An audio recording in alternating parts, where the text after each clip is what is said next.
बिस्मिल्लाहिर्रहमानिर्रहीम अस्सलामुअलैकुम वरहमतुल्लाहि वबरकातुहू। उम्मीद है दोस्तों सब खैर आफिस से होंगे। CS 502 एनालिसिस ऑफ एल्गोरिदम का आज हमारा लेक्चर नंबर 21 है, जिसके अंदर हम topic number 6.4 chain matrix multiply cover करेंगे। दोस्तों सबसे पहले हम इसका आइडिया लेंगे कि आया कि चेन मैट्रिक्स मल्टीप्लाई क्या चीज़ है। उसके बाद फिर इसका डायनेमिक प्रोग्रामिंग एल्गोरिदम जो है वो with the help of table जो है वो सॉल्व करेंगे। आपको ज़्यादा जो इसकी क्लियरेंस है वो टेबल के ज़रिए होगी। अभी सिर्फ आप इसका कंसेप्ट लें सबसे पहले कि ये होता क्या है। कहता suppose we wish to multiply a series of matrices. कहता आप मान लो कि आपके पास डिफरेंट मैट्रिसेस हैं और आपने उन मैट्रिसेस का क्या लेना है, मल्टीप्लाई करना है। जैसे A1 एक पहला मैट्रिक्स है, A2 एक दूसरा मैट्रिक्स है, ऐसे A3 A4 अप टू सोन चलते चलते A ऑफ n। तो कहता है आपके पास A ऑफ 1 से लेकर A ऑफ n तक डिफरेंट मैट्रिक्सेस हैं और आप उनको क्या करना चाहते हो, आपस में मल्टीप्लाई करना चाहते हो। तो इसी कंसेप्ट को दोस्तों हम चेन मैट्रिक्स मल्टीप्लाई कहते हैं। अब यहाँ पे जैसे लेट्स सपोज सर हम एक एग्जांपल के थ्रू जो है ये चीज़ कवर करवा रहे हैं कि मान लो अगर तुम्हारे पास 3 मैट्रिक्स हों A1 A2 एंड A3, तो आप उनको कितने डिफरेंट एंगल से जो है वो मल्टीप्लाई कर सकते हो। तो दोस्तों मैं इनको जो डिफरेंट एंगल से मल्टीप्लाई कर सकता हूँ ना, वो क्या क्या हो सकते हैं वो मैं आपको यहाँ पे बताता हूँ। यहाँ पे मान लें दोस्तों अगर आपके पास 3 मैट्रिक्स हों, एक हो A1, ठीक है, और एक हो आपके पास A2 और एक हो A3, तो मैं इसको इस तरह से मैट्रिक्स को मल्टीप्लाई कर सकता हूँ कि सबसे पहले मैं A1 को अलग कर दूँगा, ठीक है, और मैं A2 को और A3 को आपस में मल्टीप्लाई करूँगा पहले। तो मतलब पहली फुर्सत के अंदर मैं A2 और A3 को मल्टीप्लाई करूँगा।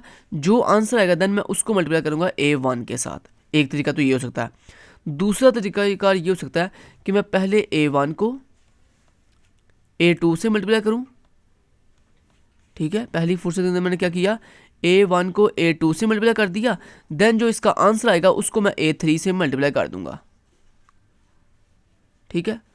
तो ये इसके दोस्तों दो पॉसिबिलिटी सिर्फ हो सकती हैं, इसके अलावा कोई तीसरी पॉसिबिलिटी इसकी नहीं हो सकती, ठीक है। कि आपके पास ये 3 मैट्रिक्स थे, इनमें से मैंने 2 पॉसिबिलिटी कौन सी बनाई। पहली पॉसिबिलिटी ये थी कि कुछ लोग क्या करेंगे, वो पहले A2 को A3 से मल्टीप्लाई करेंगे, जो आंसर आएगा उसको A1 से मल्टीप्लाई कर देंगे। दूसरी टाइप के लोग वो होंगे जो क्या करेंगे, पहले A1 और A2 को आपस में मल्टीप्लाई करेंगे, जो आंसर आएगा उसको A3 मैट्रिक्स से मल्टीप्लाई कर देंगे। तो यही पॉसिबिलिटी सर बेसिकली बता रहे हैं। ये देख रहे हो आप यहाँ पे सर ने यहाँ पे पॉसिबिलिटी जो मैंने दूसरे नंबर बताई है उसे पहले नंबर बता दी, जो पहले नंबर पे वो तो इतना कोई इशू नहीं है। अच्छा यहाँ पे सर कह रहे हैं जैसे कुछ लोग वो होंगे जो A1 को A2 से मल्टीप्लाई करेंगे, जो आंसर आएगा उसको फिर A3 से मल्टीप्लाई करेंगे। ऐसे सर कह रहे हैं दूसरे टाइप के लोग वो होंगे जो क्या करेंगे, पहले A2 को A3 से मल्टीप्लाई करेंगे। सॉरी यहाँ पे अरेजर का यूज़ करूँगा मैं, ओके। तो सर कह रहे हैं दूसरे टाइप के लोग कौन से होंगे, जो पहले A2 को A3 से मल्टीप्लाई करेंगे, जो इसका आंसर आएगा उसको A1 से मल्टीप्लाई करेंगे। तो यही दोस्तों ये चेन मैट्रिक्स मल्टीप्लाई कि जिसमें आपको डिफरेंट तरह के मैट्रिक्स दिए जाते हैं और आपको कहा जाता है कि आपने अपने माइंड को यूज़ करते हुए इनको आपस में मल्टीप्लाई करना है। अब मल्टीप्लाई करने का एंगल डिफरेंट हो सकता है हर पर्सन का, मतलब हर पर्सन एक तरीके से मल्टीप्लाई नहीं करेगा। जैसे ये देखो यहाँ पे भी अब देखो मैट्रिक्स तो सिर्फ 3 ही है, A1 A2 एंड A3, लेकिन हर इंसान का अपना अपना मेथड है यहाँ पे इसको मल्टीप्लाई करने का। कुछ जो है वो इस मेथड को अडॉप्ट करेंगे जिसमें A1 A2 को हम पहले मल्टीप्लाई कर रहे हैं और फिर बाद में A3 से मल्टीप्लाई कर रहे हैं, और कुछ लोग इस मेथड को अडॉप्ट करेंगे जिसमें वो A2 और A3 को पहले मल्टीप्लाई करेंगे और बाद में A1 से मल्टीप्लाई करेंगे। तो कहने का मतलब दोस्तों ये है कि दुनिया में हर इंसान को जब कोई टास्क दिया जाता है तो हर इंसान अपने माइंड के अकॉर्डिंग, अपने जो नज़रिए के अकॉर्डिंग उस चीज़ को जो है वो सॉल्व करता है। लेकिन हमारा दोस्तों ये इस टॉपिक को पढ़ने का जो मेन मोटिव है ना वो ये है कि हमने ये जो आपको डिफरेंट तरह के मेथड सिखाए, मतलब एक ही काम को करने के जो डिफरेंट तरीके सिखाए जा रहे हैं ना, हमने उन तमाम तरीक़ों में से वो तरीका अडॉप्ट करना है जिसमें हमें कम से कम कॉस्ट पे करनी पड़े, मतलब जिसमें हमारे कम से कम टाइम लगे और हम जो है अपना काम जल्दी से परफॉर्म कर लें। यही बेसिकली इस टॉपिक का मतलब है, ठीक है जी। अब जैसे यहाँ पे देखो, अगर आप गौर कर रहे हो तो दोस्तों यहाँ पे देखें ज़रा, सर ने दोस्तों पहले आपको ये मतलब काम सेम ही था, मतलब A1 A2 एंड A3 को मल्टीप्लाई करना था। तो आपके पास एक मेथड तो ये वाला था जिसमें आपने A1 A2 को पहले मल्टीप्लाई किया, बाद में A3 से मल्टीप्लाई किया। इसमें आपको कास्ट जो पे करनी पड़ी है, और दोस्तों ये कास्ट लिखी हुई है कि कितनी कास्ट पे करनी पड़ी है। तो इसमें जो आपको कॉस्ट पे करनी पड़ी है ये 180 है। अब आप सोच रहे होंगे ये कास्ट निकालते कैसे हैं, ये इंशाल्लाह आगे जाके जब हम अभी डायनामिक प्रोग्रामिंग करेंगे ना तो उसमें मैं आपको ये सिखाऊंगा कि ये कास्ट कैसे फाइंड करते हैं। उसके बाद दूसरा ये जो मेथड था, देखें काम वही है, अभी भी A1 A2 A3 को ही मल्टीप्लाई करना है, लेकिन करना हमने किया कैसे है कि A2 A3 को पहले मल्टीप्लाई किया है, बाद में A1 से उसको मल्टीप्लाई किया है। तो इसमें मुझे कॉस्ट पे करनी पड़ी है वो कितनी है 88। तो अब हम क्या करेंगे, क्या ये मेथड अपनाएंगे जिसमें हमें कास्ट 180 पे करनी पड़ी है, या हम ये मेथड अपनाएंगे जिसमें हमें कास्ट 88 पे करनी पड़ी है। तो एग्जैक्टली हर पर्सन जो है वो इसको अडॉप्ट करेगा जिसमें हमें कास्ट कम से कम पे करनी पड़ी है। तो यही दोस्तों हमने मेन हमारा मुद्दा है, हमारा मेन टॉपिक यही है, हमारा मेन कंसर्न यही है कि चीज़ हमारे पास एक ही है, हमने उसको बेसिकली इस तरह से यूटिलाइज़ करना है, इस तरह से उसको सॉल्व करना है कि हमें कम से कम कास्ट पे करनी पड़े। इसी को दोस्तों हम कहते हैं चेन मैट्रिक्स मल्टीप्लाई। चलें, तो मेन कंसेप्ट आपको आ गया, मेन आइडिया आपको आ गया। अब आपने जो है इसको आगे डायनामिक प्रोग्रामिंग के थ्रू जो है वो सॉल्व करना सीखना है। अब यहाँ पे भी सर वही एग्जांपल दे रहे जो मैं आपको ऊपर दे चुका हूँ कि मान सर कह रहे हैं आपके पास डिफरेंट एलिमेंट्स हैं, A1 मैट्रिक्स चीज़ हैं सॉरी, A1 से लेकर AN तक। तो सर कहते हैं उसको डिफरेंट उसको करने के देखो डिफरेंट तरीके हो सकते हैं। कैसे बोला, देखो सबसे पहले आपने A2 से लेकर AN तक तमाम मैट्रिक्स को मल्टीप्लाई किया, देन उनको फाइनल जो आंसर आएगा उसको मल्टीप्लाई किया A1 के साथ। एक तरीका था ये। दूसरा तरीका कार क्या है कि आपके पास A1 से लेकर AN तक मैट्रिक्स हैं, उनमें से आपने A3 से AN तक जो मैट्रिक्स हैं उनको पहले मल्टीप्लाई किया और फिर A1 A2 इन दोनों को अलग मल्टीप्लाई किया, जो फिर आंसर आएगा इन दोनों का अलग अलग उनको फिर आपने आपस में मल्टीप्लाई कर दिया। ऐसे ही सर कह रहे हैं कि आपके पास तीसरा मेथड इसको करने का ये होगा कि आप A1 से लेकर A3 तक पहले मल्टीप्लाई करो, फिर A4 से AN तक मल्टीप्लाई करो, फिर जो आंसर है उसको आपस में मल्टीप्लाई कर दो। इस तरह सर कह रहे हैं इसका एक तरीका ये भी हो सकता है कि आप A1 से लेकर AN-1 तक आपस में मल्टीप्लाई करो और जो आंसर है उसको फाइनली AN से मल्टीप्लाई कर दो। तो देखो काम एक ही था कि आपके पास देखो मैट्रिक्स सब में कॉमन ही है कि A1 से लेकर AN तक मैट्रिक्स ही हैं। मैट्रिक्स ना तो कम हुए हैं ना ही ज़्यादा हुए हैं, सिर्फ फ़र्क क्या पड़ा है, फ़र्क ये पड़ा कि उसको मल्टीप्लाई करने का तरीका डिफरेंट हो रहा है। पहले में हमने A1 को अलग कर दिया, बाकी सबको मल्टीप्लाई कर दिया। दूसरे में हमने क्या किया, A1 और A2 को अलग कर दिया, बाकी सबको मल्टीप्लाई कर दिया। तीसरे में हमने क्या किया, A1 से लेकर A3 को मल्टीप्लाई कर दिया, बाकी सबको अलग कर दिया। ऐसे ही अप टू चलते चलते हमने फिर A1 से A4 तक अलग किया, फिर A1 से A5 तक अलग किया और फाइनली फिर एक ऐसा वक्त आया कि जब हमने A1 से लेकर AN-1 को अलग कर दिया और AN जो अकेला था उसको अलग कर दिया। ठीक है, समझ आ गई बात की। अब दोस्तों करने के ये जितने भी मेथड, ये बेसिकली एक ही काम को करने के ये डिफरेंट तरीके सर बता रहे हैं। तो ये जितने भी तरीके हैं इन तमाम तरीकों के अंदर हम वो तरीका अडॉप्ट करेंगे जिसमें हमें कम से कम टाइम लगे, जिसमें हम कम से कम कास्ट पे करनी पड़े। ठीक हो गया। अब यहाँ पे देखो, यहाँ पे जनाब सर बता रहे हैं कि यहाँ पे आपके काम को करने के जो ऊपर सर ने आपको डिफरेंट तरीके बताए हैं उन तरीकों को सर ने समराइज़ कर दिया, मतलब एक ही वे में कन्वर्ट कर दिया। और वो फार्मूला क्या है, सर कहते हैं फार्मूला ये है A1 से लेकर के आपकी कोई ना कोई वैल्यू हो सकती है। ठीक है, और फिर उसके बाद आप AK+1 से लेकर AN तक चलोगे। जैसे मान लो अगर आपके पास नंबर ऑफ़ वैल्यूज़ हैं, मान लो आपके पास नंबर ऑफ़ वैल्यूज़ हैं 5। ठीक है, तो यहाँ पे K क्या है, K कोई भी रैंडम पॉइंट हो सकता है, K कोई भी रैंडम पॉइंट हो सकता है। मान लो आपने K कह दिया 3, तो इसका मतलब फिर क्या हुआ कि अगर K की वैल्यू 3 हो तो आप क्या करोगे, A1 से लेकर चलोगे A3 तक, A1 को मल्टीप्लाई करोगे A2 के साथ, फिर उसको मल्टीप्लाई करोगे A3 के साथ। तो सानी कहा इसको अलग कर दो आप, क्योंकि आपने कहा था, ये देखो ना सानी का कहा था बोला कि आपका जो फाइनल फार्मूला बना है वो क्या बना है कि A1 से लेकर AK तक जाओ और AK+1 से लेकर AN तक जाओ। N क्या टोटल एलिमेंट्स हैं, N क्या है यहाँ पे टोटल एलिमेंट्स मतलब 5, यहाँ पे क्या है N है। तो N यहाँ पे दोस्तों आपके टोटल एलिमेंट्स को रिप्रेजेंट कर रहा है और यहाँ पे 3 क्या 3 ये बेसिकली K की वैल्यू को रिप्रेजेंट कर रहा है। तो यहाँ पे सारे फार्मूला जो बनाया उसके अकॉर्डिंग क्या होगा बोला कि A1 से लेकर आप K तक जाओगे, मतलब K क्या 3, तो यानी A1 से लेकर A3 तक जाओगे। उसके बाद देन आप क्या करोगे, देन दोस्तों 3 के बाद आप क्या करोगे, टोटल एलिमेंट 5 थे, तो अब देन आप क्या करोगे K+1, K+1 मीन K तक तो आपने यहाँ पे कर लिया सॉल्व। अब K+1 मीन 3 + 1 4, मतलब A4 से लेकर आप जाओगे, A4 से लेकर कहाँ तक जाओगे, N तक। N यहाँ पे क्या 5, तो यानी A5 तक जाओगे आप। ये बेसिकली ये मेन फार्मूला आपका ये आ गया कि पहले आप A1 से AK तक गए हो और फिर देन आप AK+1 से AN तक गए हो। चलें जी, तो ये मेन फार्मूला था। उसके बाद दोस्तों यहाँ पे एक सर बता रहे हैं कि इफ़ n अगर इक्वल 1 हो, मतलब अगर एक ही आपके पास मैट्रिक्स है तो उसको प्रोडक्ट करने की उसकी ज़रूरत नहीं है, उसका आंसर क्या आएगा, 1 ही आएगा, उसकी कास्ट 1 ही आएगी। और अगर सर कह रहे हैं n जो टोटल नंबर ऑफ मैट्रिक्स है, n क्या है, टोटल नंबर ऑफ मैट्रिक्स, तो सर कह रहे हैं अगर आपके पास टोटल नंबर ऑफ मैट्रिक्स जो है अगर वो 2 या 2 से ज़्यादा हो तो फिर क्या होगा, फिर जनाब ये फार्मूला कि समीशन k इक्वल टू 1, मतलब k हम 1 से स्टार्ट करेंगे और कहाँ तक जाएंगे, n माइनस 1 तक जाएंगे। ठीक है, टोटल एलिमेंट्स में से -1 करें तो वहाँ तक कहते हम जाएंगे। उसके बाद यहाँ पे पी ऑफ के क्या है, पी ऑफ के मीन प्रोडक्ट ऑफ के, यही बेसिकली इसकी बात हो रही है। ये जो आपने कहा था कि पहले आप ए से लेकर के तक जाओगे और उसके बाद फिर k+1 से n तक जाओगे, तो यही सर कह रहे हैं बेसिकली कि सर कह रहे हैं ए 1 से लेकर ए का मतलब क्या है कि प्रोडक्ट ऑफ के, इसको सारे नाम दे दिया प्रोडक्ट ऑफ के का, प्रोडक्ट ऑफ के का। ठीक है, नेक्स्ट।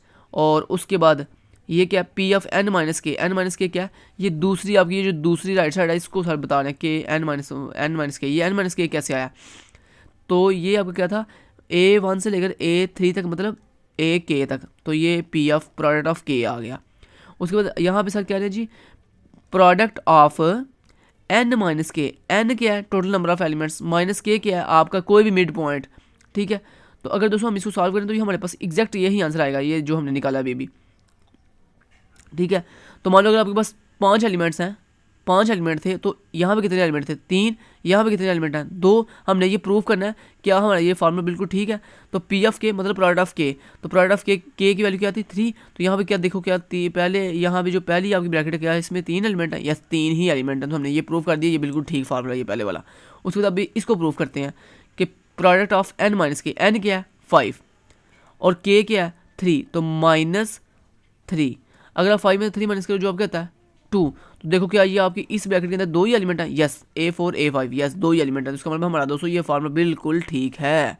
ठीक है, तो मैंने ये आपको फार्मूला प्रूफ भी कर दिया कि ये बिल्कुल ठीक फार्मूला है। ठीक है जी, चलें जी, तो ये दोस्तों जितना भी ऊपर कम पढ़ा है ये सारे का सारा चेन मैट्रिक्स मल्टीप्लाई का कंसेप्ट था, जो मैंने आपको डिटेल के साथ बच्चों की तरह जो है एक एक चीज़ समझा दी है कि कैसे इस मेन टॉपिक का मतलब क्या था। अच्छा, नेक्स्ट आ जाती है दोस्तों chain matrix multiplication dynamic programming formulation. अब यहाँ पे हम प्रैक्टिकली जो है वो टेबल की फॉर्म में, टेबल के साथ जो है इसको सॉल्व करना सीखेंगे। ऊपर हमने सिर्फ कंसेप्ट दिया है, अब दोस्तों ये आपको पेपर में लॉन्ग क्वेश्चन में ये आ सकता है कि chain matrix multiplication dynamic programming formulation करके दिखाओ एक टेबल की सूरत में, और उसमें आपको एक जो है वो एग्जाम मतलब एक आपको वैल्यू दी जाएगी, मतलब मैट्रिक्स आपको दिए जाएंगे, मैट्रिक्स आपको दिए जाएंगे, आपने उन मैट्रिक्स को यूज़ करते हुए क्या करना होगा, पूरा काम सॉल्व करना होगा। चलें यहाँ पे देखें, सबसे पहले दोस्तों यहाँ पे ये कुछ जो है हमारे पास डिसीजंस हैं, इसको अच्छे से पहले देख लें। कहता है if i equal to j there is only one matrix and thus m of i comma i equal to 0 the diagonal entries. मतलब क्या है इस बात का, सुन लें गौर से। इस बात का मतलब ये है कि अगर आपके पास जो i की वैल्यू है वो और जो j की वैल्यू है वो, कहता है अगर दोनों इक्वल हो, दोनों मैच कर जाए, मतलब आई और जे दोनों ही सेम पोजीशन को पॉइंट आउट कर रहे हों, तो फिर कहता है वहाँ पे आपने क्या पुट कर देना है, 0 पुट कर देना। तो पहला रूल क्या है, अगर आई और जे का मैट्रिक्स सेम होगा, आई और जे का इंडेक्स नंबर सेम होगा, तो फिर कहता है उस इंडेक्स में तुमने क्या करना है, 0 पुट कर देना। ये गौर से सुन लें, क्योंकि ये आगे जाके मैंने टेबल में यही चीज़ें सॉल्व करनी है। उसके बाद कहता अगर आई की value I less than J we are asking for the product A of I to जे।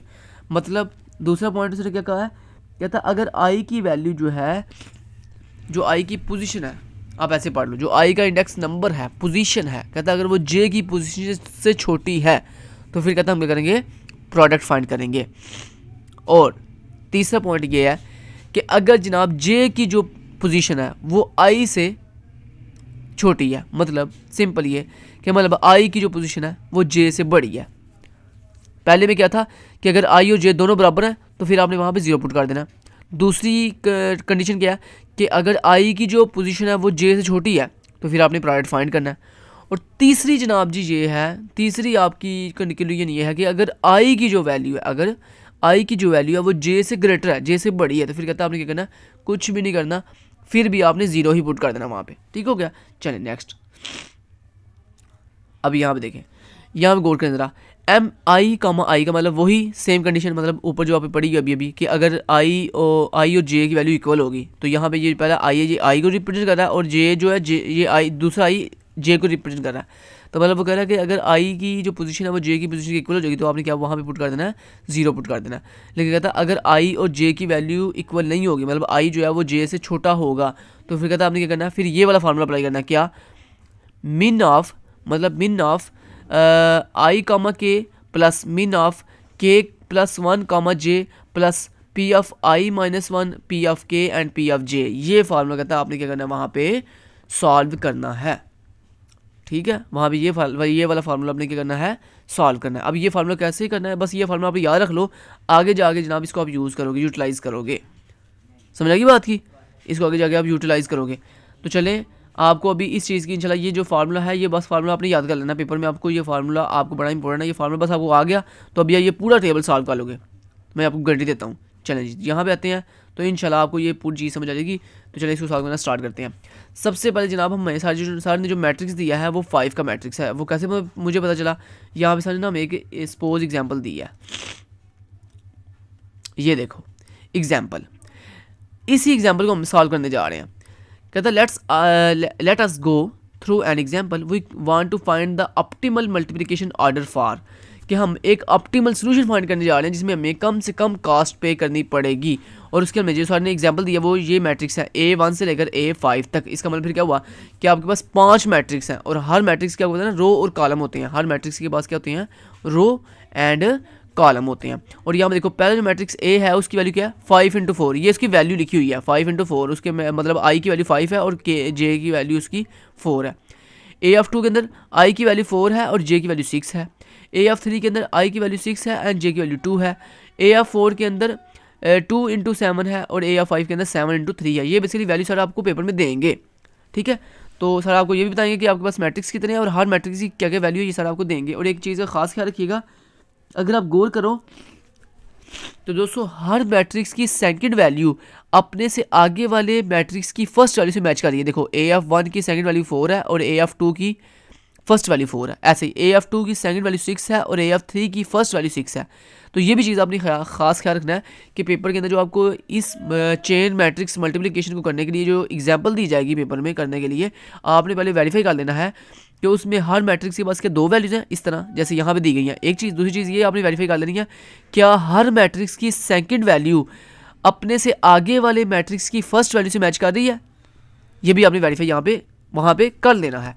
चले अब जनाब चलते हैं और जनाब इसको करते हैं सॉल्व, कि इसको सॉल्व कैसे करना है। तो यहाँ मैं A to Z स्टार्टिंग से सॉल्व कराऊंगा आपको। तो यहाँ पे दोस्तों आपने सबसे पहले क्या करना है, रोज़ एंड कॉलम बना लेनी। तो रोज़ एंड कॉलम बनाने के लिए सबसे पहले आपने क्या किया, यहाँ पे देखें ये कौन से नंबर वाली रो है, ये आपकी 1 वाली रो है। ये कौन से नंबर वाली रो है, ये 2 वाली रो है।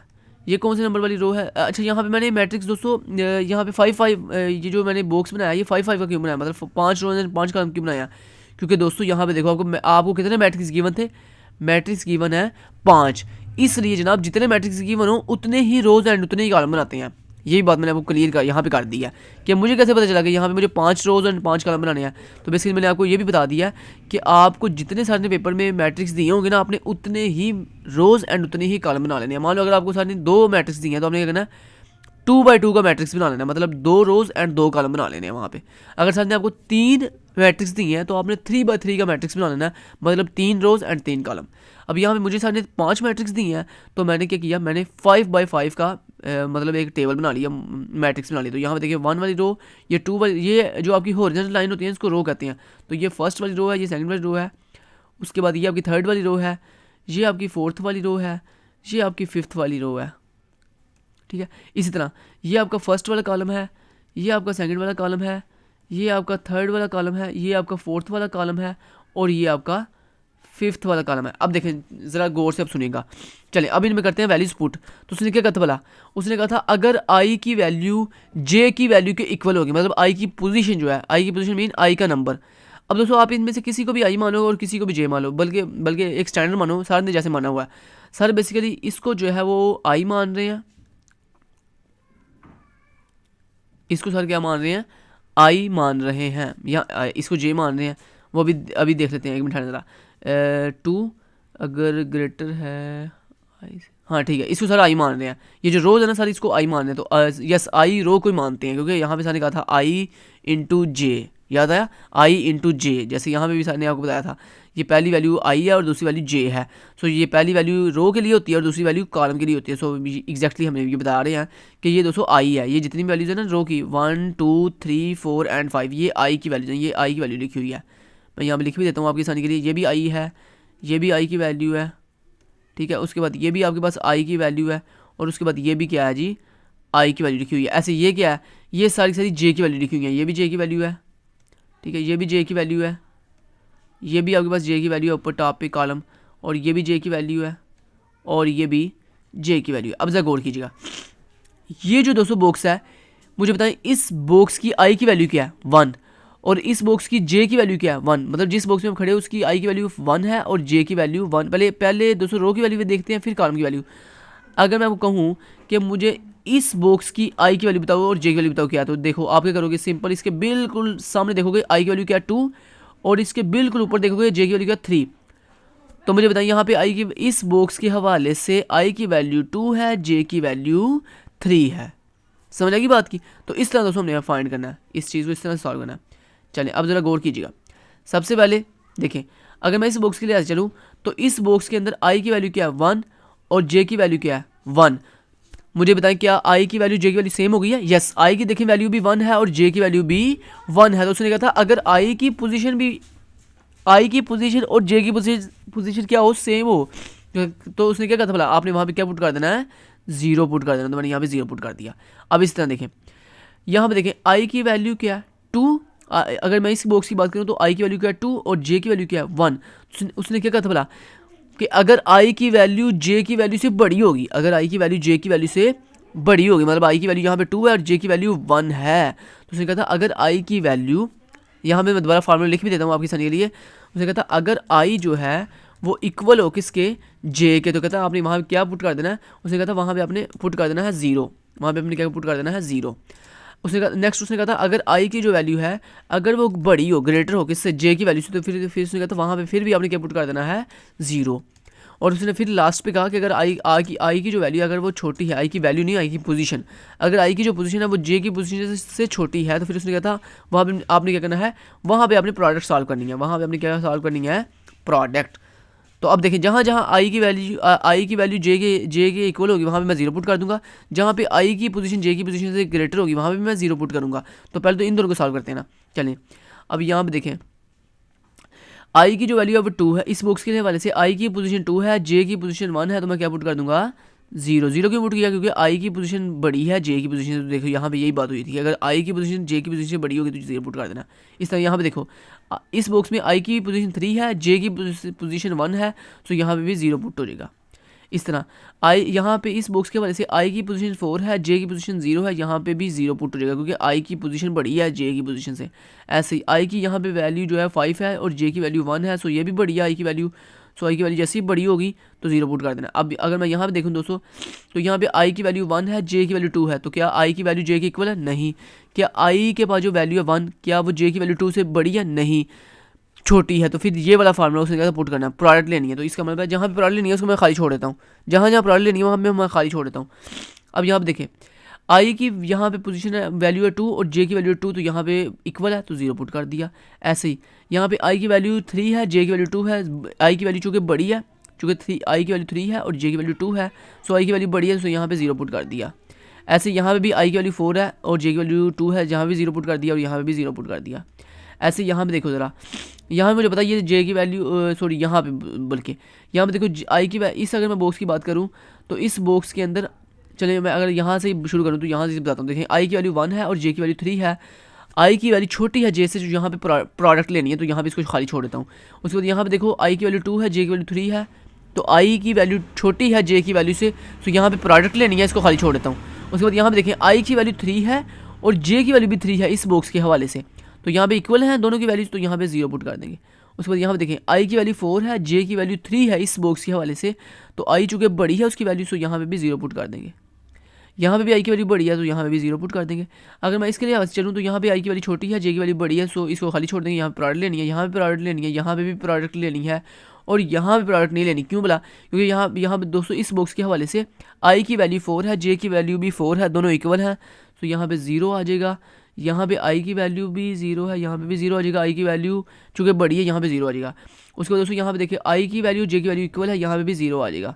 बाकी जो अब रिमेनिंग जो बॉक्स आ गया ना, इनमें हमने क्या लेना है? प्रोडक्ट लेना है, क्योंकि इन बॉक्सेस के अंदर ये जो बॉक्सेस रिमेनिंग छोड़ दी है मैंने, इनमें बेसिकली आई की वैल्यू जो है वो जे से क्या है जी? छोटी है। सो यहाँ पे हमने क्या लेना है? प्रोडक्ट लेना है। अब प्रोडक्ट कैसे लेना है वो करना सिखाता हूँ।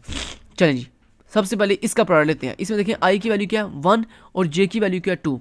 मतलब आई की वैल्यू है 1 और जे की वैल्यू है 2। मतलब ये कि आपके पास कौन सा मैट्रिक्स है? एक A1 मैट्रिक्स है और दूसरा A2 मैट्रिक्स है। मुझे कैसे पता चला A1 और A2 मैट्रिक्स है? क्योंकि दोस्तों देखो, आई की वैल्यू 1 है, आई की वैल्यू क्या है? 1 है, और वो कहाँ तक जा रही है? जे की, जहाँ तक दोस्तों जे की वैल्यू ना वहाँ तक बेसिकली चलते हैं। तो बेसिकली आई की वैल्यू है 1, आई की वैल्यू है आपके पास यहाँ पे I equal to 1 comma J equal to 2। तो बेसिकली आपने 1 से लेकर 2 तक जाना है।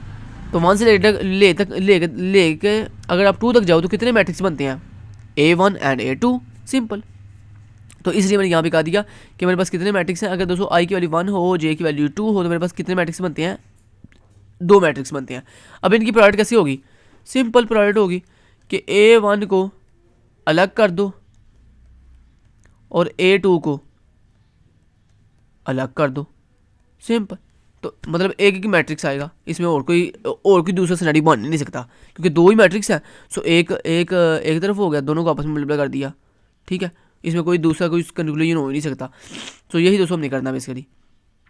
चले अब दोस्तों वो जो ऊपर हमने फार्मूला पढ़ा था ना, उस फार्मूले को यूज़ करते हुए हमने बेसिकली ये सॉल्व करनी है चीज़ सारी, ठीक है। तो चलिए अब इसको सॉल्व करना सिखाता हूँ। यहाँ पे इसको सॉल्व कैसे करना है? तो हमारे पास मैट्रिक्स कौन सा जनाब? हमारे पास मैट्रिक्स, उसने क्या बोला कि जो भी मैट्रिक्स हो उसकी मिनिमम वैल्यू निकालनी होती है, मिनिमम वैल्यू निकालनी होती है। तो मिनिमम वैल्यू को m का नाम देते हैं। हमने यहाँ पे कहा m इंटू अब m के अंदर दोस्तों मैट्रिक्स के लिए हम स्क्वायर बॉक्स लगाते हैं, तो इसलिए मैंने यहाँ पे स्क्वायर बॉक्स लगा दिया। उसके बाद यहाँ पे दोस्तों हमने जिस मैट्रिक्स का प्रोडक्ट लेनी है उस मैट्रिक्स का नाम बोलेंगे, मतलब जहाँ से लेंगे, मतलब आई की वैल्यू और जे की वैल्यू। तो आई की वैल्यू क्या थी? 1 कॉमा जे की वैल्यू क्या है? 2। तो बेसिकली आपने पहले ये लिखना होता है, उसके बाद इक्वल टू। तो ये बेसिकली मैंने यहाँ पे m इंटू 1 कामा 2 क्यों लिखा? क्योंकि m मीन मैट्रिक्स, और 1 कामा 2 क्यों? क्योंकि 1 यहाँ पे i की वैल्यू थी और j यहाँ पे 2 की j की वैल्यू थी 2, तो इसलिए मैंने यहाँ पे लिख दिया मैट्रिक्स ऑफ 1 कामा 2। अब यहाँ दोस्तों इसका फार्मूला क्या बनेगा? फार्मूला इसका ये बनेगा जो मैंने आपको सिनेरियो बताया कि फार्मूला क्या बनेगा बोला कि a ऑफ 1 कामा 1, उसके बाद प्लस a ऑफ या मिनिमम वैल्यू, बल्कि मिनिमम उसने बताया था मिनिमम वैल्यू, ए नहीं लिखते, उसने कहा था minimum value of I comma K plus minimum value of J comma K comma J, ये उसने कहा था, ठीक है। और उसके बाद उसने कहा था प्लस, ये फार्मूला बता रहा हूँ आपको मैं। तो फार्मूला उसका क्या था बड़ा? उसका फार्मूला था कि minimum value of I comma K plus minimum value of के कॉमा, यहाँ पे फार्मूला लिख भी रहा हूँ मैं। तो उसका फार्मूला था minimum value of I comma के, और उसके बाद plus minimum value of matrix के कॉमा जे, प्लस उसके बाद उसने कहा था P of I minus 1 dot, मतलब प्रोडक्ट लेनी है किसके साथ? पी ऑफ के के साथ, फिर प्रोडक्ट लेनी है पी ऑफ जे के साथ। ये बेसिकली दोस्तों फार्मूला था। इतना इजी फार्मूला, देखिए मुझे याद हो गया, आपको क्यों नहीं याद हो सकता? अगर मुझे याद हो गया तो आपको क्यों नहीं याद होता? बड़ा इजी है। दोबारा रिपीट करता हूँ, कहता है फार्मूला ये होता है, अगर आपने किसी भी चीज़ का कहता है आपने प्रोडक्ट फाइंड करनी हो तो उसका फार्मूला ये होता है मैट्रिक्स ऑफ आई कामा के plus matrix of K comma J plus product of I minus 1 into product of K into product of J. ये फार्मूला। अब दोस्तों इनमें हम वैल्यूज़ पुट करते हैं। तो वैल्यूज़ कैसे पुट करेंगे? लेफ्ट साइड ऐसी देगी, मतलब मैट्रिक्स ऑफ 1 कामा 1,2 ये 1,2 तो फिक्स रहेगा। क्यों? क्योंकि जिस आपने मैट्रिक्स की मतलब जिस बॉक्स की वैल्यू फाइंड करनी हो ना, उसका आई की वैल्यू लिखते हैं पहले और फिर कॉमा लगा के जे की वैल्यू लिखते हैं। तो ये 1,2 बेसिकली आई की वैल्यू 1 है और जे की वैल्यू 2 है। उसके बाद इक्वल लगा के अब हम फार्मूले में वैल्यू पुट करेंगे। तो फार्मूले में वैल्यू कैसे पुट करेंगे? मैट्रिक्स ऑफ, उसने कहा आई कामा के। अब आई की वैल्यू दोस्तों क्या है? आई की वैल्यू है 1, आई की वैल्यू यहाँ पे क्या है? 1। उसके बाद के की वैल्यू क्या है? के बेसिकली दोस्तों यहाँ पे डिनोट करेगा आपके मिड पॉइंट को। मुझे बताइए अगर आपके पास दो ही एलिमेंट हो 1 और 2 तो मिड पॉइंट क्या आएगा? मिड पॉइंट कुछ भी नहीं आएगा, मिड पॉइंट 1 नहीं आएगा, मिड पॉइंट 1 नहीं आएगा। सो इसलिए मैंने यहाँ पे 1,1 लिख दिया, क्योंकि यहाँ पे और दोस्तों कोई पॉसिबिलिटी बन ही नहीं सकती। ठीक है, तो बेसिकली ये के जो है बेसिकली आपके मिड पॉइंट को रिप्रेजेंट करता है कि आपने मिड पॉइंट कौन सा लेना है। तो मैंने यहाँ पे कहा 1,1, मतलब मैंने कहा 1 जो है वो आई की बेसिकली वैल्यू है और के यहाँ पे 1 दूसरा जो 1 है ये वाला ये के को रिप्रेजेंट करता है, मतलब मेरे मिड पॉइंट को रिप्रेजेंट कर रहा है।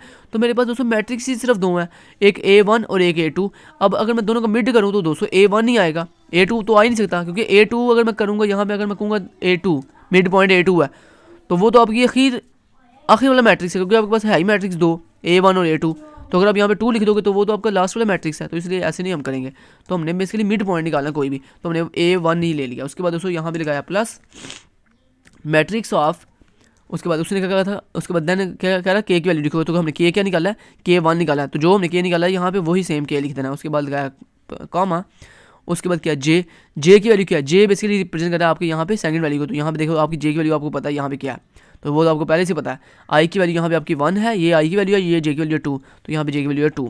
उसके बाद प्लस, उसके बाद पी ऑफ आई माइनस 1, आई की यहाँ पे आपके पास वैल्यू क्या है बोला? आई की वैल्यू है 1, तो पी ऑफ आई माइनस 1 क्या होगा बोला?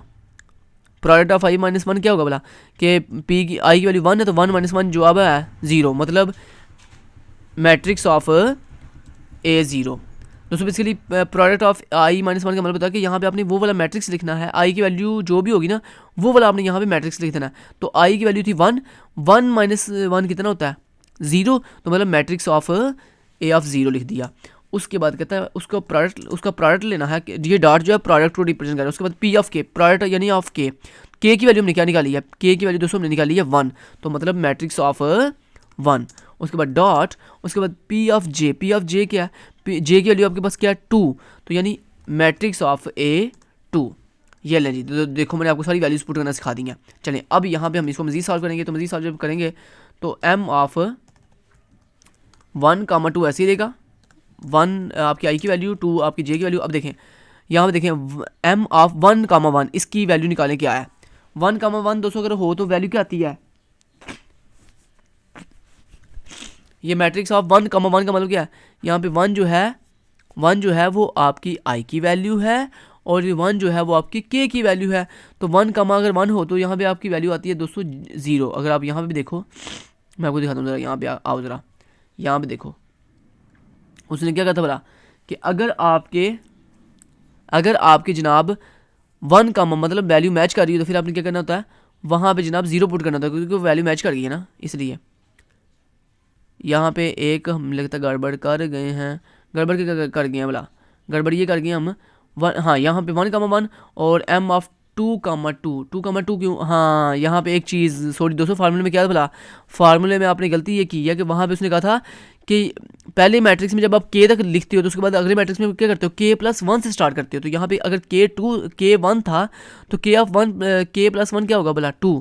यहाँ पे हम एक चीज़ मिस्टेक कर गए हैं, यहाँ पे देखें यही चीज़ जो मैंने आपको लिख के दिखाई है ना सारी, यही सारी यहाँ पे लिखे। देखो यहाँ पे m ऑफ आई का के लिखना था ना, तो आई यहाँ पे क्या है 1, तो 1 लिख दिया। उसके बाद यहाँ पे देखें सेम दोस्तों मैंने सही बिल्कुल किया, सिर्फ फ़र्क यहाँ सिर्फ मैंने एक छोटी सी गलती ये किया कि यहाँ पे फार्मूले में ये था कि अगर यहाँ तक आपने के तक इसको एंड किया तो यहाँ पे फिर आप कहाँ से स्टार्ट करोगे बोला? जैसे हमने ऊपर मेन फार्मूले में पढ़ा था कि नेक्स्ट आपने मैट्रिक्स k+1 से स्टार्ट करना। तो बेसिकली यहाँ पे k अगर 1 था तो k+1 कितना होगा? 2, तो यानी यहाँ पे सिर्फ 2 आ जाएगा। ये जो आपने यहाँ पे 1 लिखा ना, यहाँ पे सिर्फ 2 आ जाएगा, बाकी सारा फार्मूला सेम है, बाकी कोई चेंजिंग नहीं करनी है आपने। बाकी यहाँ पे 2 आ जाएगा सिर्फ यहाँ पे, ये ले 2,2 आ गया बस यहाँ पे। चलें बाकी सारा दोस्तों फार्मूला मेरा सेम है, बाकी कोई गलती मैंने नहीं की। ये आप देख भी सकते हो, ये देखो ये आप देख सकते हो P of 0, P of 1 and P of 2। ये भी आप गौर से देखो ज़रा, यहाँ देखो P of A of 0, A of 1 and A of 2, मतलब matrix of 0, matrix of 1 and matrix of 2। यहाँ पे आप product of 0, product of 1 and product of 2 भी लिख सकते हो, यहाँ A(0), A(1) एंड A(2) भी लिख सकते हो, तो आपकी मर्जी है। ज़्यादा बेस्ट यही है आप P(1), P(2) एंड जो मैंने आपको बेसिकली मेरा मेन मोटिव था आपको ये समझाना कि ये 0, 1, 2 कहाँ से आया, ये जो सर ने लिखा था यहाँ पे 0, 1, 2 ये कहाँ से आया, तो बेसिकली मैंने आपको वो समझा दिया कि ये कहाँ से आया कि P(i-1) का मतलब यहाँ पे क्या था कि i की जो वैल्यू होगी उसमें से -1 करना है। तो i की वैल्यू 1 थी तो 1 में से -1 किया, तो वो मैंने आपको सारा समझा दिया। चलें वो तो आपको समझ आ गई है सारी। अब यहाँ पे देखें, यहाँ पे नेक्स्ट इसको सॉल्व करते हैं। देखें अगर दोस्तों आपकी मैट्रिक्स 1,1 हो, 1,1 का मतलब क्या है I1 एंड यहाँ पे J भी 1 है, तो वैल्यू क्या थी, अगर यहाँ पे ये देखें वैल्यू थी 0, तो यहाँ पे इसकी जगह पे आ जाएगा 0, यहाँ पे इसकी जगह पे आ जाएगा 0, उसके बाद प्लस, फिर देखें 2,2 है, तो ये 2 और 2 दोनों मैच कर रहे हैं, सो यहाँ पे 2,2 की वैल्यू क्या थी 0। उसने क्या कहा था, अगर मैट्रिक्स मैच कर रहे हो तो उनकी वैल्यू ये देखें, जो हमने वैल्यू पहले से वैल्यू निकाल के रखी हुई है इनको हम यूटिलाइज करेंगे। तो यहाँ पे 1,1 का मतलब क्या है, ये वाला बॉक्स इसमें वैल्यू क्या 0, तो हमने 0 पुट कर दिया। उसके बाद मैट्रिक्स ऑफ 2,2 का मतलब क्या है, मतलब ये वाला बॉक्स, इसकी बॉक्स की बात हो रही है, तो वहाँ पे भी 0 पुट कर दिया। उसके बाद प्लस उसके बाद A(0) या P(0) आप जो भी कर लो यहाँ पे, तो P(0) की वैल्यू क्या होगी, P(0) की वैल्यू दोस्तों होगी प्रोडक्ट ऑफ 0। प्रोडक्ट ऑफ 0 की वैल्यू क्या है वो हम यहाँ से फाइंड करेंगे। तो उसके लिए यहाँ पे देखें ज़रा, प्रोडक्ट ऑफ 0 की वैल्यू क्या होगी, वो यहाँ पे कैसे फाइंड होगी वो मैं आपको बता देता हूँ। यहाँ पे देखो दोस्तों, अगर आप गौर करो तो यहाँ पे देखो, यहाँ पे जो पहली वैल्यू आपकी, अगर मैं इसको लूँ यहाँ से दोबारा से फैच करता हूँ और यहाँ से आपको समझाता हूँ ये वैल्यू कैसे आई है।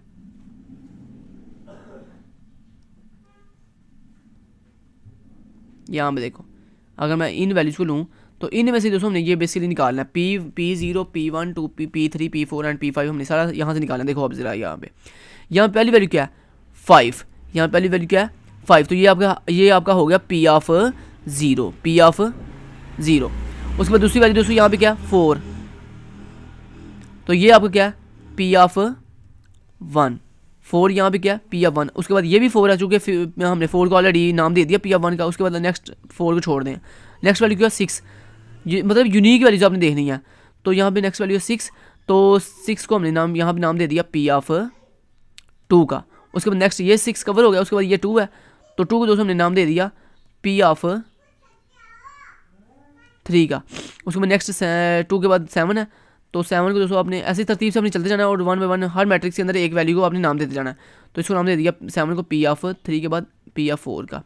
उसके बाद नेक्स्ट क्या है 3 है, तो इस 3 को हमने नाम दे दिया P(5) का। तो ये नहीं, ये वैल्यू आपकी आ गई। तो P(0) की वैल्यू है 5, तो यहाँ पे अगर मैं आपको लिख के दिखाऊँ तो यहाँ पे मैं आपको लिख देता हूँ कि यहाँ पे आप अपनी सारी P(f) की वैल्यू लिख लो। P(0) की वैल्यू क्या है दोस्तों 5। उसके बाद P(1) की वैल्यू क्या है, P(1) की वैल्यू है आपके पास, P(1) की वैल्यू है 4 और P(2) की वैल्यू है 6। P(1) की वैल्यू है 4 और P(2) की वैल्यू आपके पास 6, ठीक है। P(3) की वैल्यू आपके पास मेरे ख्याल से 2, P(3) की वैल्यू गैस 2 है, P(4) की वैल्यू 7 है, 2 है, P(4) की वैल्यू आपके पास 7 है और P(5) की वैल्यू आपके पास क्या बन रही है 3, मेरे ख्याल से 3। ये देखो यस, P(5) की वैल्यू 3। चलें ये भी मैंने आपको करना बता दिया कि किस तरह से ये वैल्यू सारी फाइंड करते हैं। तो यहाँ पे देखें वापस आए आप और यहाँ पे देखें P(5) की वैल्यू 3, तो आपके पास वैल्यूज आ गई सारी। अब यहाँ पे फार्मूले के अंदर दोस्तों A(0), A(1) एंड A(2) की जगह पे आप P(0), P(1) and P(2) he put कीजिएगा। मतलब चूँकि यहाँ पे P है सो यहाँ पे नीचे भी आप P ही पुट करें। उसके बाद देखें यहाँ पे अब P(0) अगर यहाँ पे हो तो उसकी वैल्यू क्या थी 5, तो यहाँ पे 5 लिख दिया। उसके बाद डॉट प्रोडक्ट का सिंबल A(1) मतलब P(1), A नहीं है यहाँ पे P है, तो P(1) की वैल्यू क्या 4, तो 4 लिख दिया। उसके बाद डॉट, फिर उसके बाद P(2) की वैल्यू क्या 6, तो यहाँ पे 6 लिख दिया। अब इसको सॉल्व कर लें। सॉल्व कैसे करना है, सबसे पहले ये आपको पता है ना पहले मैथमेटिक्स का रूल है, सबसे पहले मल्टीप्लिकेशन होती है। तो पहले मल्टीप्लाई होंगे आपस में, 5 × 4 × 6 आपस में मल्टीप्लाई, क्या जवाब आएगा, ये जवाब आएगा जनाब 5 × 4 5 4 20 और 20 को आप 6 से मल्टीप्लाई करेंगे, 6 0 0 6 तो नहीं बढ़ा 120 आएगा। 120 जब इसको मल्टीप्लाई करेंगे तो जवाब आएगा 120। 120 को 200 प्लस करो 0 + 0 के साथ, तो जवाब क्या आएगा, जवाब आएगा 120। जवाब क्या है 120। यानी दोस्तों आपके मैट्रिक्स ऑफ 1,2 का आंसर क्या है 120। तो 1,2 वाला मैट्रिक्स कौन सा था, ये वाला बॉक्स, मतलब i की वैल्यू 1 मतलब यहाँ पे जो 1 है ये आई को रिप्रेजेंट कर रहा है, 2 जो है ये जे को रिप्रेजेंट कर रहा है। तो ये वाला मैट्रिक्स है, आई की वैल्यू 1, जे की वैल्यू 2, तो यहाँ पे वैल्यू आंसर क्या है 120। सो यहाँ पे आंसर निकाल के हमने यहाँ पे ऐसे पुट कर दिया। ऐसे ही दोस्तों बाकी भी आप सारे आंसर पुट सॉल्व करने हैं आपने। तो एक मैंने डिटेल से आपको करना सिखा दिया, चलिए एक और करना सिखा देता हूँ। जैसे मान लें एक और मैं कर देता हूँ, बाकी फिर आप खुद कीजिए करेंगे, ठीक है। चलें यहाँ पे एक और करके दिखा देता हूँ, बाकी फिर आप खुद करेंगे। चलें एक और बॉक्स मैं करता हूँ। दूसरा बॉक्स कौन सा मैं करने जा रहा हूँ, ये वाला, मतलब मैं ये वाला करने जा रहा हूँ दोस्तों, ये वाला बॉक्स जिसमें आई की वैल्यू 2 है और जे की वैल्यू 3 है। तो चलें लिखते हैं यहाँ पे। सबसे पहले हम लिखेंगे मैट्रिक्स अपना। तो मैट्रिक्स ऑफ आई की वैल्यू क्या है, आई की वैल्यू है 2 और जे की वैल्यू क्या है 3, ठीक है जी। अब इसका फार्मूला क्या बनेगा, फार्मूला बनेगा मैट्रिक्स ऑफ, इसका मेन फार्मूला क्या था, मैट्रिक्स ऑफ आई कामा के mid point plus matrix of K plus 1 comma जे, उसके बाद प्लस, ये फार्मूला देखें मुझे याद हो गया, उम्मीद है आपको भी याद हो चुका होगा, प्लस क्या बोला, P of I minus 1 dot product का सिंबल पी ऑफ के डॉट पी ऑफ जे, ये फार्मूला। अभी इनमें वैल्यू पुट करते हैं। ये दोस्तों ऐसे ही देगा मैट्रिक्स ऑफ 2,3। अब मुझे ये बताएं मिड पॉइंट कैसे निकालते हैं, वो मैंने आपको बताया था जितने मैट्रिक्स हों। अब यहाँ पे देखें कितने मैट्रिक्स हैं, 2 एक मैट्रिक्स है, ए यहाँ पे 2 बेसिकली ए ऑफ 2 है और 3 जो है वो ए ऑफ 3 है। तो कितने मैट्रिक्स हैं, ए ऑफ 2 और ए ऑफ 3, 2 ही मैट्रिक्स हैं। तो मिड पॉइंट का आएगा 2 ही आएगा, क्योंकि देखें ना 3 नहीं आ सकता, क्योंकि जो आपकी लास्ट वाली होती है वो मिड पॉइंट नहीं आ सकता कभी भी, ठीक है। तो दोस्तों 2 ही मैट्रिक हैं, तो एक मैट्रिक्स एक साइड पे हो जाएगा, दूसरा मैट्रिक दूसरी साइड पे। मतलब इसका आंसर आएगा मैट्रिक्स ऑफ आई की वैल्यू यहाँ पे क्या है आपके पास 2, आई की यहाँ पे जो पहली वैल्यू 2 है आई की है, और ये दूसरी वैल्यू है जे की है। तो आई की वैल्यू क्या है 2, तो यहाँ पे 2 लगा दिया। उसके बाद के मिड पॉइंट, तो मिड पॉइंट मैंने 2 निकाल लिया। उसके बाद लगाया प्लस, फिर देन देखें नेक्स्ट वैल्यू हम क्या लिखेंगे, sorry M matrix of K plus 1। के प्लस 1 कैसे आएगा, देखिए के आपने क्या निकाला 2, तो 2 प्लस 1 कितना होता है 3, तो यहाँ पे के प्लस 1 आ जाएगा 3। उसके बाद कामा जे की वैल्यू यहाँ पे क्या है आपके पास 3, तो यहाँ पे लगा दिया 3। उसके बाद प्लस, उसके बाद देखें पी ऑफ आई माइनस 1, आई यहाँ पे क्या है, आई है 2, तो 2 माइनस 1 कितना होता है 1, तो मतलब पी ऑफ 1 की वैल्यू यहाँ पे लिखनी है आपने। उसके बाद पी ऑफ के का मतलब क्या है, यहाँ पे के की वैल्यू देखें क्या है, तो के की वैल्यू आपने निकाली है 2, तो यानी पी ऑफ 2 यहाँ पे आ गया। उसके बाद डॉट, उसके बाद पी ऑफ जे, जे की वैल्यू यहाँ पे क्या है 3, ये जे की वैल्यू है 3, तो पी ऑफ 3 यहाँ पे आ गया, ठीक है। अब इसको मज़ीद सॉल्व करते हैं। तो मैट्रिक्स ऑफ 2,3 इक्वल टू, अब यहाँ पे देखें मैट्रिक्स ऑफ 2,2 का मतलब यहाँ पे ये है कि कौन सा यहाँ पे ऐसा बॉक्स है जिसकी आई की वैल्यू भी 2 है, जे की वैल्यू भी 2 है। तो यहाँ पे देखें 2,2 ये वाला मैट्रिक्स, तो यहाँ पे वैल्यू क्या 0, तो यहाँ पे इसके यहाँ पे 0 पुट कर दिया प्लस। उसके बाद देखें 3,3 का आंसर क्या आएगा 0, क्यों बोला, यहाँ पे देखिए 3 और 3 दोनों वैल्यूज सेम है, मतलब आई और जे दोनों वैल्यू सेम है। क्यों बोला, मैट्रिक्स ऑफ 3,3 ये वाला, ये 3,3 जवाब क्या है 0, तो 0 लिख दिया। उसके बाद प्लस, उसके बाद पी ऑफ 1 की वैल्यू क्या है, पी ऑफ 1 की वैल्यू दोस्तों यहाँ पे हमने निकाली थी 4, तो यहाँ पे लिखते हैं 4 ओके। आगे डॉट है तो डॉट लगा दिया, मतलब प्रोडक्ट। उसके बाद पी ऑफ 2, तो पी ऑफ 2 की वैल्यू क्या है 6, तो 6 लगा दिया। उसके बाद डॉट पी ऑफ 3 की वैल्यू क्या है 2, तो यहाँ पे 2 लगा दिया। अब दोस्तों हम क्या करेंगे, इनको आपस में मल्टीप्लाई करेंगे। सबसे पहले मल्टीप्लिकेशन करेंगे किसकी, 4, 6 और 2, इन तीनों को आपस में मल्टीप्लाई करेंगे पहले। तो 4 को 6 से मल्टीप्लाई करें, जवाब क्या था 24 आता है। 24 को 2 से मल्टीप्लाई करें, 24 1 24, 24 दूना 48, ठीक है 48 आ गया। उस 48 को प्लस करेंगे आप इस वैल्यूज के साथ, 0 + 0 के साथ 48, तो जवाब क्या है आपका 48, जवाब आया 48। अब ये 48 कहाँ पुट करना है आपने, मैट्रिक्स ऑफ 2,3 के अंदर, मतलब आई की वैल्यू जहाँ पे 2 है और जे की वैल्यू जहाँ पे 3 है वहाँ पे। तो आई की वैल्यू कहाँ पे 2 है, ये है बॉक्स दोस्तों जिसमें आई की वैल्यू देखे 2 है और जे की वैल्यू 3 है। तो यहाँ पे आंसर क्या आ गया 48, यहाँ पे आंसर हमारा फाइनल आ गया 48। देखने के हमारा आंसर ठीक आया। तो यस, ये देखें दोस्तों मैट्रिक्स ऑफ 2,3 का आंसर क्या आया सर का भी 48, तो यहाँ पे सारे भी पुट कर दिया। ऐसी सारे बाकी दोस्तों आपने सारे फाइंड करके ये देखें सारी वैल्यूज आपने ऐसे पुट कर देनी है, और नीचे भी आपने ऐसे ही बाकी सारी वैल्यूज पुट कर देनी है। और अगर दोस्तों यहाँ पे देखें एक ये वाला भी समझा देता हूँ, मान लो अगर यहाँ पे किसी मैट्रिक्स के पॉसिबिलिटी एक से ज़्यादा बन रही है, जैसे यहाँ पे देखें सर ने कहा आपके पास एक मैट्रिक्स है 1,3 जिसकी 2 पॉसिबिलिटी बन रही है। वो कैसे बोला, एक पॉसिबिलिटी ये है कि आपने के की वैल्यू रख ली 1, के की वैल्यू मिड पॉइंट रख लिया 1, मतलब 1 मैट्रिक्स एक मैट्रिक्स को अलग कर दिया, ए ऑफ 1 को अलग कर दिया और 2 और 3 को अलग कर दिया। एक तो पॉसिबिलिटी ये हो सकती है। दूसरी पॉसिबिलिटी सर कह रहे हैं ये हो सकती है कि 1,2 मतलब 1,2 मतलब ये कि A(1) और A(2) को पहले मल्टीप्लाई कर दिया, बाद में उसको A(3) से मल्टीप्लाई कर दिया, तो ये दूसरी पॉसिबिलिटी है। अब इन दोनों का जो आंसर आपने निकालना ना, उन दोनों में जो लोएस्ट वैल्यू होगी ना वो आपने फाइंड करके दिखा देनी है। तो यहाँ पर देखें, अगर हम मैट्रिक्स ऑफ 1,3 को इस तरीके से सॉल्व करूँ कि जिसमें मैं मतलब A(2) और A(3) को पहले सॉल्व करूँ, बाद में जो आंसर है उसको A(1) से मल्टीप्लाई करूँ, तो फिर मेरा कास्ट आती है 88। और अगर मैं दूसरे एंगल से सॉल्व करूँ, मतलब A(1) और A(2) को पहले सॉल्व करूँ, फिर A(3) से मल्टीप्लाई करूँ, बाद में करूँगा उसको प्लस, तो फिर जनाब ये कास्ट आती है 180। तो इसमें दोनों में से मिनिमम कौन सी है?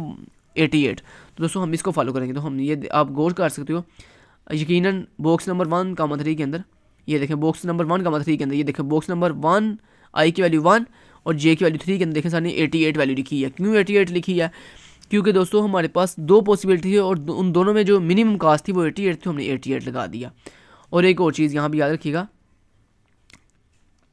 यहाँ पे एक और चीज़ याद रखिएगा, यहाँ पे देखें उसके बाद दोस्तों आपने यहाँ पे जो मिनिमम वैल्यू निकालते हो ना यहाँ पे, उसके बाद आपने के की वैल्यू भी बतानी होती है कि आपने के की वैल्यू किस कौन सी यहाँ पे निकाली है। देखो यहाँ पे के की सामने क्या विद के इक्वल टू 1, ये के 1 कैसे आया? 1 इस तरह से दोस्तों आया कि मुझे बताएं हमने इन दोनों पॉसिबिलिटी में से किसको चूज़ किया, ये वाली 88 वाले आंसर को। तो ये जो 88 वाला आंसर था आपका, इसमें आपने के की वैल्यू क्या रखी थी? इसमें आपने के की वैल्यू 1 रखी थी, इसलिए यहाँ पे सामने कहा के इक्वल टू 1 कि मैंने जो जनाब जो आंसर चूज़ किया है अपनी दोनों पॉसिबिलिटीज़ में से, जो पॉसिबिलिटी मैंने सेलेक्ट की है उसके अंदर हमने के की वैल्यू क्या रखी थी? 1 रखी थी। तो ये बात याद रखिएगा, जो भी आप पॉसिबिलिटी चूज़ करते हो मिनिमम कॉस्ट वाली, उसमें आपने के की वैल्यू भी साथ लिखनी होती है, बतानी होती है, क्योंकि हमने बाद में जाके ना के की वैल्यू पुट करनी है अपने बॉक्सेस के अंदर। चलें, तो ये सारा कर लिया दोस्तों। मान लो आपने ये सारा सॉल्व कर लिया डिफरेंट पॉसिबिलिटी के साथ, और जब ये आप सॉल्व कर लोगे तो इस तरह आपकी सारी की सारी वैल्यूज़ आ जाएंगी। ये देखो 120, 48, 84, 48, 88,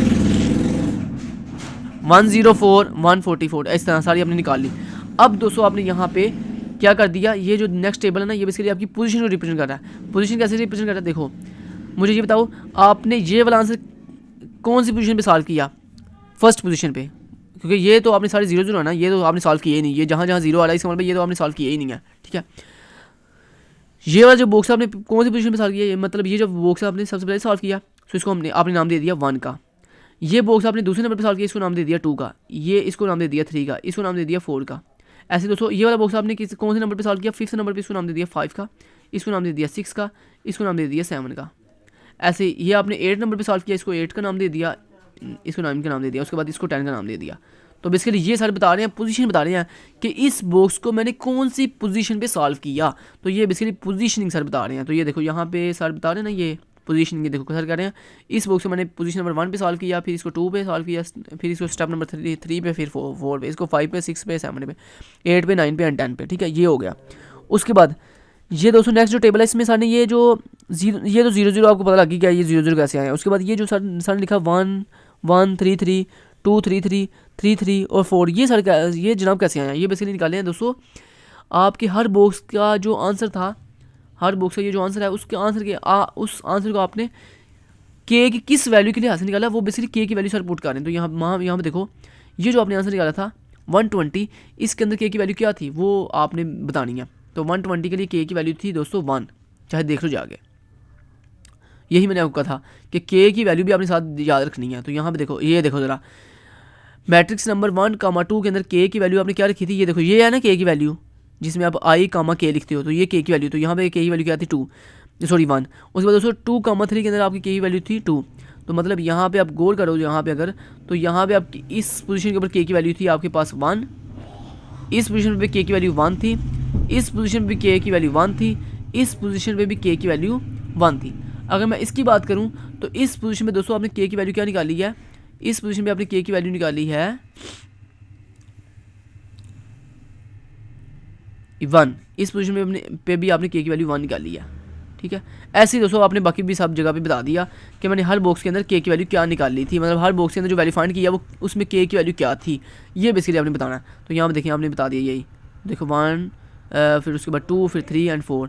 तो यहाँ पे सर कह रहे हैं कि यहाँ पे सॉरी यहाँ पे के की वैल्यू 1 थी, सॉरी, और उसके बाद यहाँ पे के की वैल्यू 2 कैसे थी? क्योंकि यहाँ पे के की वैल्यू 2 हो गई थी ना, जब मैट्रिक्स नंबर 2,3 आया तो यहाँ पे के की वैल्यू 2 होगी, यहाँ पे 3 होगी, यहाँ पे के की वैल्यू 4 होगी, ठीक कि ऐसे यहाँ पे भी सारे सारा वो के की वैल्यूज़ पुट कर दी हैं। तो ये बेसिकली दोस्तों आपकी के की वैल्यूज़ को रिप्रेजेंट कर रहा है सारा टेबल। समझ आएगी बात की? तो उम्मीद करता हूँ दोस्तों आपको यहाँ तक समझ अच्छे से आ गया होगा कि ये टेबल्स में कौन कौन सी वैल्यू किस किस को रिप्रेजेंट कर रही हैं। नेक्स्ट दोस्तों यहाँ पे देखें, नेक्स्ट अब यहाँ पे सर कह रहे हैं कि वही सेम चीज़ सर बता रहे हैं कि अगर जनाब आपके पास ये वो जो मैट्रिक्स ने ऊपर आपको दिया था एग्जांपल के अंदर कि A1 से लेकर A5 तक आपके पास डिफरेंट मैट्रिक्स हैं, इनको आपस में मल्टीप्लाई करो। अब सर कह रहे हैं मुझे बताओ कि आपने फाइनल कंक्लूजन क्या निकाला है कि फाइनली आप जो है किस लिहाज से आप अपने जो है मैट्रिक्स को सॉल्व करोगे। तो यहाँ पे देखो वो यहाँ पे सामने ये जो प्रोडक्ट ना ये कैसे सॉल्व किया ये भी करना दिखा देता हूँ आपको। सबसे पहले देखो यहाँ पे, चलिए इस टेबल को आपने गौर से देखना ज़रा यहाँ पे। अब तो मैं इसको यहाँ पे ऐसे करता हूँ, यहाँ पे क्लियर। अभी यहाँ पे देखिए, सबसे पहले आपके पास जनाब डिफरेंट मैट्रिक्स थे A1, फिर था A2, फिर था A3, फिर था A4 एंड फिर था A5। अब बात ये आती है कि आपने इनको कैसे सॉल्व करना है, इनको किस तरह से किस तरतीब से सॉल्व करना है कि मतलब पहले कि कौन सॉल्व हो, फिर कौन सॉल्व हो, फिर कौन सॉल्व हो। तो देखें सबसे पहले दोस्तों आप ये देखो कि अगर आपके पास टोटल मैट्रिक्स A5 है तो अगर आप A5 वाली पोजीशन पे जाओ, मतलब लास्ट वाली पोजीशन पे जाओ, तो वहाँ पे K की वैल्यू क्या है। तो यहाँ पे दोस्तों फाइनल जो K की वैल्यू है वो 3 है। मतलब आपने पहली रो में सिर्फ देखना है, नेक्स्ट रो में देखना, पहली रो के लास्ट वाले बॉक्स में देखना है कि A5 की वैल्यू क्या, A5 वाले बॉक्स के अंदर K की वैल्यू क्या है। दोस्तों यहाँ पे K की वैल्यू है 3, तो इसका मतलब फिर क्या हुआ कि हम A3 पे रख कर कट लगाएंगे, मतलब दो पोर्शन में डिवाइड कर देंगे कुछ इस तरह से। मतलब हम अपने पोर्शन को दो पोर्शन में डिवाइड कर देंगे कुछ इस तरह से, मतलब A1 फिर A2 और फिर A3 इसको अलग कर दिया, और उसके बाद जो A4 और A5 है उसको अलग कर दिया।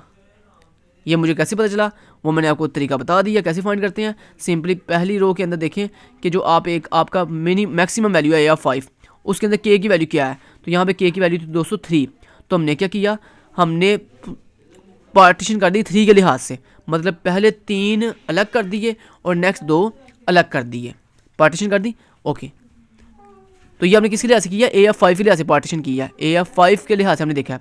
उसके वजह से अब देखो, आप गौर से अगर देखो आप, तो अब अभी आपने पार्टीशन कर दी जब, तो A3 तक एक साइड बन गई है और A5 तक एक साइड बन गई है।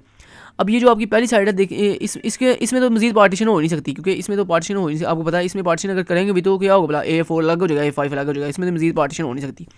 लेकिन अगर आप इसमें गौर करो तो क्या इसमें पार्टीशन हो सकती है, यस हो सकती है। वो कैसे बोला, क्योंकि यहाँ पे 3 मैट्रिक्स हैं A1 A2 एंड A3, तो इन 3 की पार्टीशन मजीद हो सकती है। अब आपने क्या करना है, अब आपने दोस्तों देखना है AF3 के लिहाज से, तो आपने टेबल में जाना है और AF3 कौन सा, ये वाला, ये AF1 वाला कॉलम है, ये AF2 वाला कॉलम है, ये AF3 वाला कॉलम है। तो यहाँ पे देखें AF3 वाले अगर कॉलम में आप देखो तो यहाँ पे आपकी K की वैल्यू क्या है, 1। तो इसका मतलब ये है कि आपकी यहाँ पे जो मजीद पार्टीशन होगी वो AF1 के लिए हासिल होती है। मतलब AF1 आप अलग कर दो और AF2 और 3 को अलग कर दो, मतलब कुछ इस तरह से AF1 को अलग कर दिया, ठीक है, और उसके बाद AF2 और AF3 को अलग कर दिया, और उसके बाद AF4 ऐसे ही रहेगा। उसके बाद AF4 तो पहले ही अलग था, AF4 एंड AF5 तो पहले ही अलग है, ठीक है। और उसके बाद ये मेन ब्रैकेट आपकी, और इसके बाद ये वाली ब्रैकेट भी AF5 से पहले ब्रैकेट आ जाएगी। और समझ लगी बात की। तो इस तरह दोस्तों हमने पार्टीशन की है।